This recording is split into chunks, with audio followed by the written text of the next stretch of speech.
Estamos ubicados en la sede del Palacio de Congresos de Granada, donde se está celebrando el 12º Congreso Nacional de Endoscopia Ginecológica de la sección de endoscopia de la SEGO, es decir, de la Sociedad Española de Ginecología y Obstetricia, durante estos días 20, 21 y 22 de abril. La organización de dicho congreso es un reto para potenciar la difusión de los diferentes contenidos que se están desarrollando. Este congreso ha contado con ponentes, cirujanos y moderadores de excelencia que están realizando intervenciones actualizadas, retransmisiones de cirugías en directo y foros de debate con intercambio de conocimientos en el campo, entre otros, de la cirugía mínimamente invasiva. Es conocido que la sección de endoscopia de la SEGO se mueve principalmente con un fin docente, impulsando la formación por toda la geografía nacional a través de talleres de trabajo especializados, cursos, reuniones monográficas, utilización de trainers y simuladores. Para tratar de alcanzar este objetivo, la SEGO está trabajando con gran ilusión para hacer de este congreso una reunión de alto nivel científico que integre las últimas innovaciones en el campo de la endoscopia, así como en los conocimientos y experiencias de los diferentes especialistas de numerosos hospitales que están presentes aquí en Granada. Y precisamente vamos ya a saludar a la doctora Mercedes Andeiro García. Doctora, encantado de saludarle y gracias por compartir unos minutos con nosotros. Igualmente, para mí es un placer enorme estar aquí y tener la oportunidad de hablar con vosotros. Gracias. Permítame que les diga que la doctora Mercedes Andeiro es ginecóloga, jefe de servicio del Hospital Universitario General de Villalba, en Madrid. Y doctora, usted ha intervenido precisamente hoy como moderadora en dos mesas diferenciadas, ¿cierto? Eso es, así es. Una de ellas ha ido sobre cirugía laparoscópica principalmente benigna, sí, y la otra ha sido una mesa muy interesante, todo dedicado a temas de formación. Muy bien. Pues si le parece, vamos a comentar para toda nuestra audiencia, aunque sea a grandes rasgos, los contenidos que se han desarrollado y que usted ha moderado en estas dos mesas redondas. Por ejemplo, cirugía laparoscópica en patología, como usted ha comentado, ginecológica benigna. Hay que tener en cuenta, doctora, que esta entrevista está orientada tanto a profesionales como a público en general. Por tanto, vamos a intentar que el lenguaje, en la medida de lo posible, sea asequible al mayor número posible de personas. Por ejemplo, algo muy básico, ¿qué es la cirugía laparoscópica? La cirugía laparoscópica es la cirugía que hacemos sin abrir directamente el abdomen. Introducimos unos trócares por unos agujeros de 1 centímetro o de medio centímetro y es por ahí donde nos manejamos para hacer la cirugía intraabdominal sin tener la cirugía clásica con una cicatriz que luego pues tiene una peor recuperación, ¿no? O sea, lo que nos beneficia la cirugía laparoscópica es que la paciente se va a recuperar más rápido y la técnica quirúrgica se puede hacer igual de segura que si fuera con cirugía abierta. Bien, yo creo que el concepto queda muy claro. Eso es. Muy claro, doctora. Cirugía laparoscópica en patología, como hemos dicho, ginecológica benigna. La cirugía laparoscópica en patología ginecológica benigna, ¿qué alcance tiene en este momento? Pues ahora mismo podemos hacer casi todas las técnicas por cirugía laparoscópica. Realmente tanto benigna como maligna. Lo que pasa que, como tú me preguntabas, la mesa que yo he moderado es de cirugía laparoscópica benigna y por eso estábamos hablando más de ello. Que quede claro, perdón, que no excluye la maligna, que también se puede tratar. Que la cirugía oncológica hoy en día en ginecología, tanto del cáncer de endometrio como del cáncer de cervix, también se aborda por laparoscopia. Pues dentro de eso, la verdad que en nuestro campo, en ginecología, la cirugía laparoscópica representa un gran desafío en muchos términos, ¿no? Por un lado es un desafío tecnológico, porque cada vez se desarrolla más tecnología que nos favorece y nos ayuda para poder hacer las técnicas que nosotros tenemos que hacer. Por otro lado es un desafío también a nivel quirúrgico, porque los procedimientos han cambiado un poco en la sucesión de los movimientos, en las destrezas que tienen que coger los cirujanos años de cara a conseguir que la cirugía laparoscópica se realice con éxito. Y por otro lado es un desafío en formación, porque necesitamos todos formarnos en la vía laparoscópica y en cómo operar de esa manera, que necesita algunas habilidades diferentes a las que pueda necesitar la vía abierta. Claro. ¿Cuál ha sido, a grandes rasgos, el recorrido en el tiempo? ¿Cómo ha ido evolucionando la cirugía laparoscópica, en este caso aplicada a la ginecología? ¿Han habido grandes avances, grandes cambios? Mucho, muchísimo. Mira, cuando yo me formé, que hará pues 30 años, prácticamente no se hacía ningún procedimiento por cirugía laparoscópica. La mayoría de la cirugía en ginecología se hacía abierta en esos momentos y estábamos empezando a desarrollar todas estas técnicas. Y ahora es prácticamente al revés. Casi todos los procedimientos se abordan por vía laparoscópica o tienen la posibilidad de abordarse por vía laparoscópica, y ha mejorado pues la técnica, el instrumental, la forma de nosotros de hacerlos, de sentirnos cómodos con la cirugía. O sea, ha cambiado en 30 años, ha cambiado, vamos, de la noche al día. Bien, un avance espectacular. Importante. Importante. Dentro de esta patología ginecológica benigna, susceptible, como hemos dicho, de ser tratada con cirugía laparoscópica, ¿cuáles son las patologías más frecuentes? Pues mira, por ejemplo, podemos hacer prácticamente de todo, ¿vale? Pero, por ejemplo, en la mesa de hoy hemos estado hablando de los casos de histerectomías, que es retirar el útero, ¿no? Hacer una cirugía para extirpar un útero que tiene alguna patología. Se puede hacer miomectomías también por laparoscopia, que es quitar miomas, nódulos que se producen dentro del útero. Igual se puede también utilizar la cirugía laparoscópica para resolver problemas de quistes de ovario, de patología anexial, problemas de esterilidad. Y en la mesa de hoy hemos estado también tratando cómo resolver problemas de suelo pélvico, de prolapsos uterinos por vía laparoscópica, que es una técnica que se llama la colposacropexia, que es cómo sujetar ese útero y conseguir reparar el prolapso por vía laparoscópica. Bien, este sería a grandes rasgos el abanico, digamos, más frecuente de patologías. Algunas de las indicaciones. Claro, entiendo que utilizando esta técnica el resultado acostumbra a ser excelente incluso, ¿no? Sí, o sea, los resultados que conseguimos en cuanto a mejora de la enfermedad son igual que conseguíamos con cirugía abierta. Lo que pasa que es menos invasiva y la recuperación para la paciente es más rápida, o sea, consigue en menos tiempo hacer otra vez su vida normal. Bueno, es importantísimo esto, importantísimo. Sobre todo desde el punto de vista de la paciente, ¿no? Claro, y del médico, porque el médico lo que quiere es lo mejor para su paciente, o sea que evidentemente está claro. En este caso, en estas posibles patologías, algunas de las cuales nos acaba de comentar la doctora, en la aplicación de la cirugía laparoscópica en patología benigna, ¿existen o pueden existir algunas contraindicaciones? Sí. ¿Cuáles serían? Pues mira, por ejemplo, hay que tener en cuenta que nosotros vamos a operar patologías intraabdominales que si tenemos que extraer piezas muy grandes, tenemos que tener pensado luego cómo las vamos a extraer, porque no hemos hecho una incisión grande para extraer esa pieza.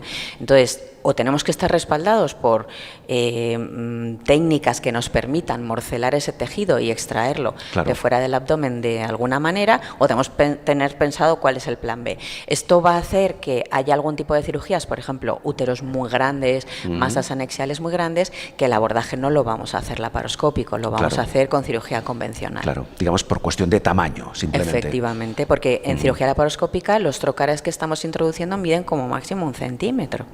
Claro. Hablaba usted antes de la histerectomía, que es otra de las técnicas habituales, entiendo, dentro de la cirugía laparoscópica.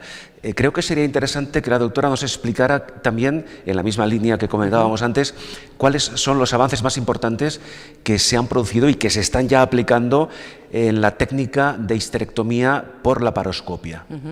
Pues es muy interesante que en estos últimos años cada vez realizamos más histerectomías por laparoscopia.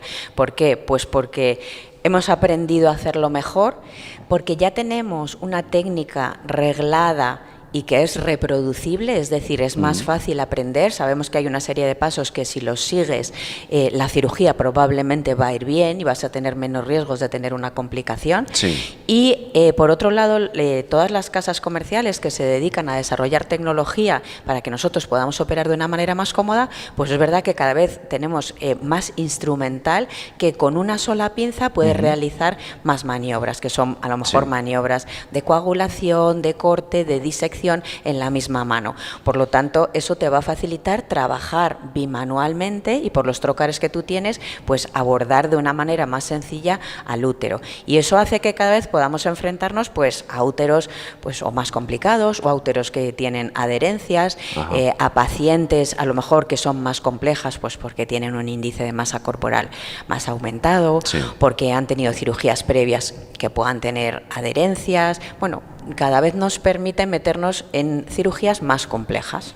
Vamos a hablar también, doctora, de los miomas. Usted antes hacía referencia a los miomas. Hablemos del tratamiento de los miomas. De paso, podemos recordar qué es un mioma, para que todo el mundo lo tenga claro. ¿Cómo se tratan los miomas a través de la vía laparoscópica? Pues bueno, de las dos cosas que me preguntas, los miomas son nódulos benignos del útero que están formados por músculo y forman nódulos que pueden llegar hasta 10, 14 centímetros, 20 centímetros, tamaños muy grandes. Y puede haber uno o puede haber múltiples miomas dentro de un mismo útero, que a veces decimos pues que el útero parece un saco de patatas porque está con tantos miomas que al final es un conglomerado de nódulos, ¿no?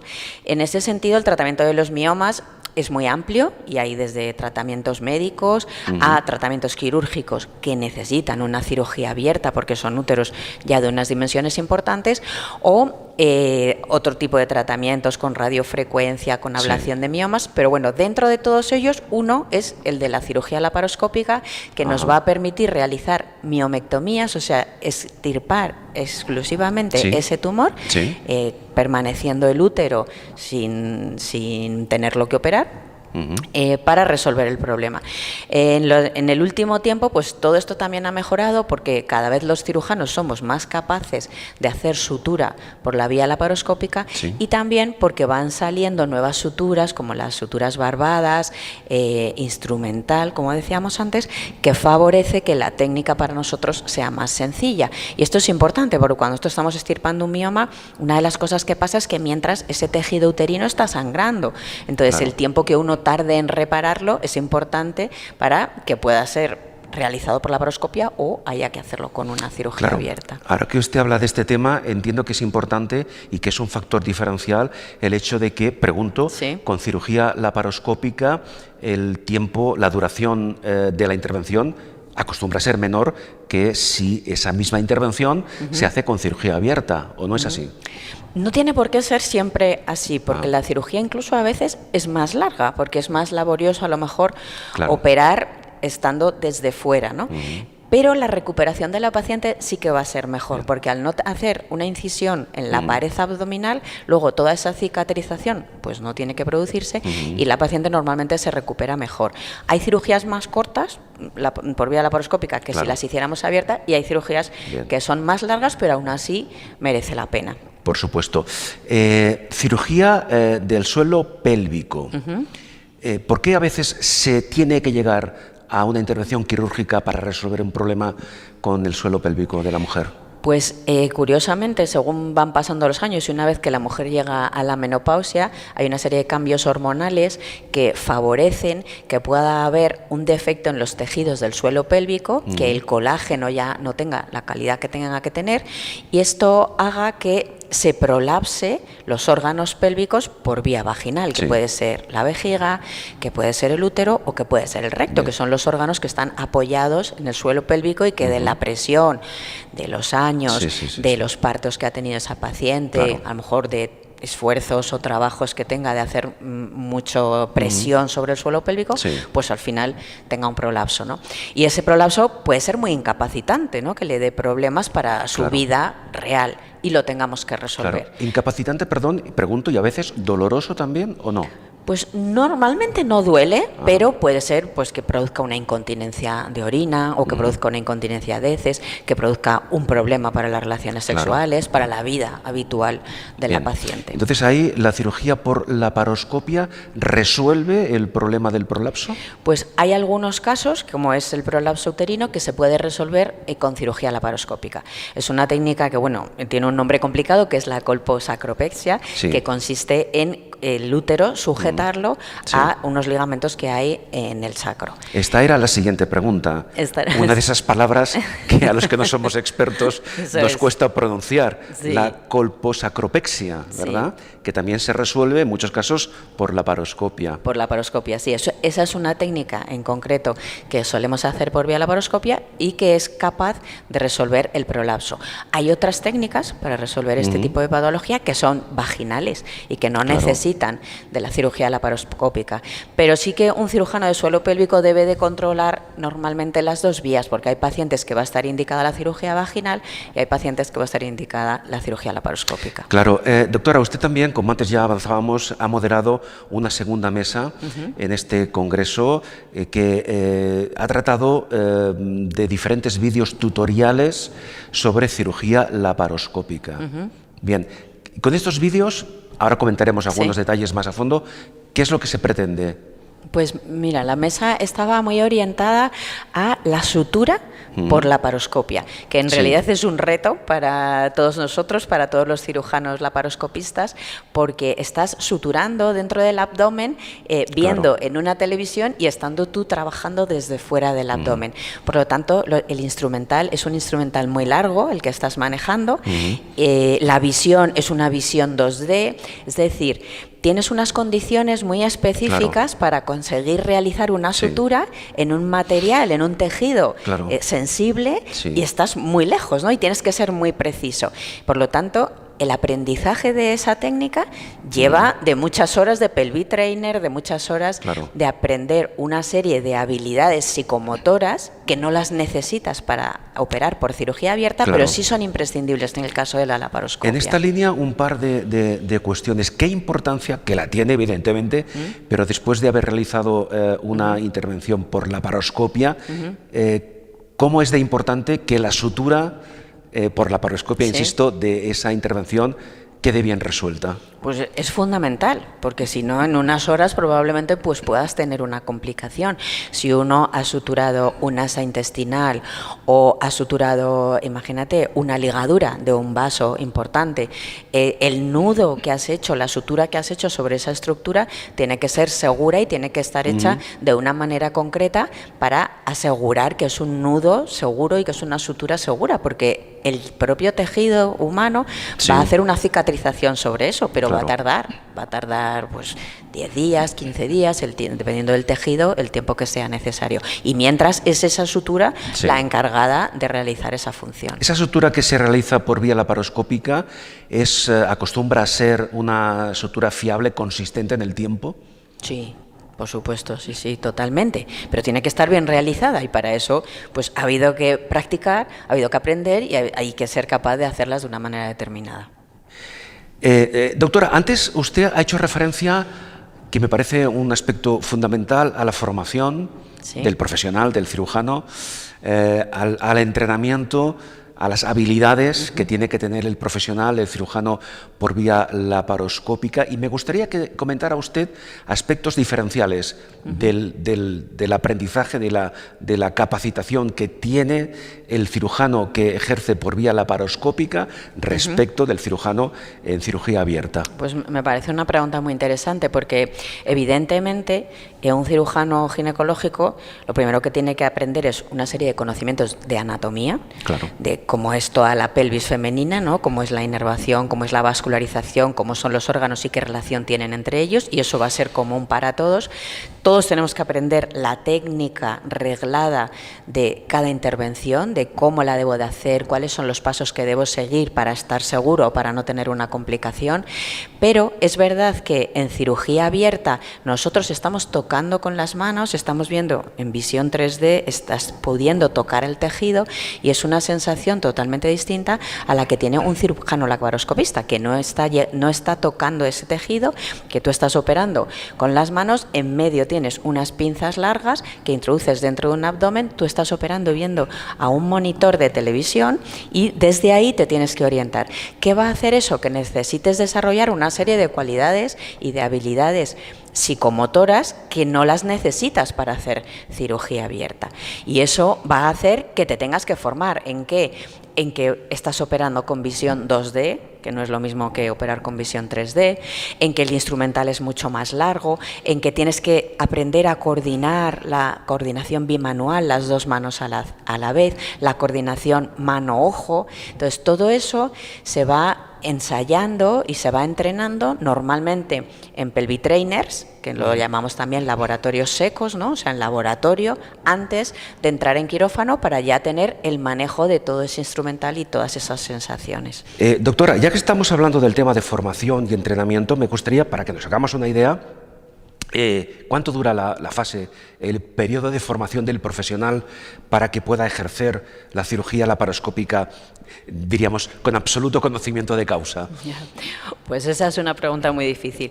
Yo te diría que la formación dura toda la vida, porque realmente todo el rato estás aprendiendo. O sea, por ejemplo, en este congreso, pues nos vamos de aquí y hemos aprendido un montón de cosas, tanto la gente que venía con menos experiencia, como la gente que tiene una experiencia intermedia o como la gente con más experiencia.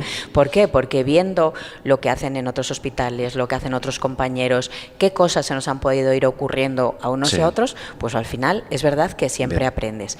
En el sentido que tú me quieres preguntar que cuánto puede quizás, ¿no?, tardar un cirujano en desarrollar esas habilidades psicomotoras, pues todo va a depender de cuántas horas le dedique, cuánto entrene y luego la habilidad que tenga cada uno, porque es verdad que hay gente que le es más fácil coger todo este tipo de habilidades y hay gente que le cuesta más, pero al final, con entrenamiento, todo el mundo que quiere consigue operar por laparoscopia. En todo caso, doctora, podemos tener la seguridad de que cualquier cirujano que entra al quirófano para una intervención por cirugía laparoscópica está perfectamente formado. ¿Eso es así? O sea, evidentemente, detrás de cualquier cirugía laparoscópica hay un equipo quirúrgico que es capaz de resolver esa situación. Dentro de ese equipo quirúrgico probablemente va a haber 1 o 2 cirujanos que van a ser los líderes de ese quirófano en ese momento, y puede haber también cirujanos en formación que estén guiados por los cirujanos líderes y más protagonistas de la cirugía, que son los que van a llevar todo el peso de la responsabilidad, ¿no? Sí, antes de concluir, háganos una valoración de, un poco lo apuntaba ahora la doctora, de la importancia que tiene, del impacto que tienen congresos como este para ustedes, para los profesionales, en este caso de la cirugía laparoscópica. ¿Qué destacaría a grandes rasgos de todo lo que se está abordando en este congreso? De todo lo que se ve. Pues es que al final te llevas información nueva sobre técnica quirúrgica, ¿no? de nuevos procedimientos que se están haciendo, cómo abordarlos de una manera más sencilla y que se desarrolle más fácilmente la cirugía. Te llevas mucha información también de las casas comerciales, de todo lo que se está desarrollando nuevo, porque a veces una persona sola no es capaz de seguir todos los avances que hay tecnológicos en tiempo real. Entonces, uno de estos congresos nos da la posibilidad también de que nos presenten todo el instrumental nuevo que se ofrece para que lo puedas utilizar, que puedas entrenar, que lo veas, que lo toques, que veas si te puede ser de utilidad. Porque entiendo, perdón doctora, que hablando de cirugía laparoscópica, la tecnología altamente sofisticada es fundamental. Sí, y cada vez es más sofisticada, pero eso a nosotros nos facilita la intervención, las intervenciones. Y al paciente hace que se recupere de una manera mejor, con lo cual, pues al final todos ganamos, ¿no? Gana el paciente, gana el médico, que se siente también más cómodo y más fácil en el abordaje, y es bueno, o sea, la cirugía evoluciona y esto hace pues que hayamos pasado de operar muy poco por laparoscopia a que prácticamente toda la patología ahora se resuelva de esta manera. Y permítame, vamos encadenando preguntas, pero hemos de concluir. Habla usted de evolución. Bajo su criterio, bajo su punto de vista, ¿qué futuro le espera a la cirugía laparoscópica, en este caso en el ámbito de la ginecología? ¿Hacia dónde cree usted que vamos? Pues bueno, ahora vamos mucho también hacia la cirugía robótica, ¿no? La cirugía robótica está basada en la cirugía laparoscópica. Sí. Cada vez hay más robots en todos los países y probablemente va a ir muy de la mano la cirugía endoscópica con la cirugía robótica. Por lo tanto, nos queda mucho por mejorar y mucho por avanzar. Por supuesto. Doctora, muchísimas gracias. Ha sido usted muy amable. La doctora Mercedes Andeiro García, como antes decía, es ginecóloga jefe del servicio del Hospital Universitario General de Villalba en Madrid, que ha estado presente precisamente en este 12º Congreso Nacional de Endoscopia Ginecológica de la sección de endoscopia de la Sociedad Española de Ginecología y Obstetricia, que se está celebrando precisamente aquí en el Palacio de Congresos de Granada. Repito, gracias doctora, muy amable. Muchas gracias, un placer para mí.